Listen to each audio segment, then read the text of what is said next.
সুমি শোন, আমি যে তোকে কাল কথাটা বললাম ওই কথাটা আবার বড় জেঠিকে বলেছিস কেন? হ্যাঁ, মানে তুই তো ঘরে আগুন লাগাতে ভালোই শিখেছিস। তোর হচ্ছে সুমি, তুই আবার ফ্রিজ খুলে লিচু খেয়েছিস? না মানে আমি গুনে গুনে 10টা রেখেছিলাম, এখন 7টা আছে, আর 3টে গেল কোথায়?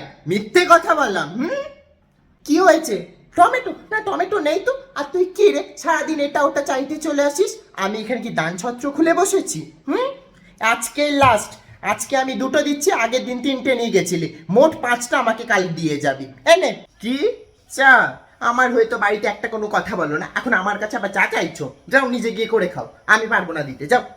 সুমি শোন এদিকে, একটু ছুটে গিয়ে চিনিটা এনে দে না বাবা। কি পড়তে বসেছিস? ও, আর তুই যখন সারাদিন মোবাইল দেখিস তখন? না মা বারণ করেছে? হ্যাঁ, এবার বলবি কাকি এটা করে দাও, কাকি ওটা করে দাও, তখন দেখাবো মজা। যা। তোর আবার কি হলো? তুই আজও মারপিট করে এসেছিস? আমি তোকে বারে বারে বলেছিলাম যে ওর সাথে মিশবি না। আজ তোর মাকে বলতেই হবে, ছেলেকে গুন্ডা বানাচ্ছে। চ দেখি। সুমি তুই কি রে, ফ্রিজ থেকে জল বের করে খাবি? বোতলটা যে আবার ভরে রাখতে হবে সেটা তোমার জানা নেই? কাকি আছে, কাকি ভরবে। আমি তোমাদের সারাদিন এই করে বেড়াই। যত সব। হ্যাঁ, আমি এইদিকে বাজার থেকে টুকটুক করে সেভিংস করব, আর বড় বউ ওইদিকে টাকা উড়িয়েই যাচ্ছে। তারপরেও তো ছোট বউ খারাপ। কাকে আর কি বলবো, আমারটা কি আর আমার সাথ দেয়? যত সব।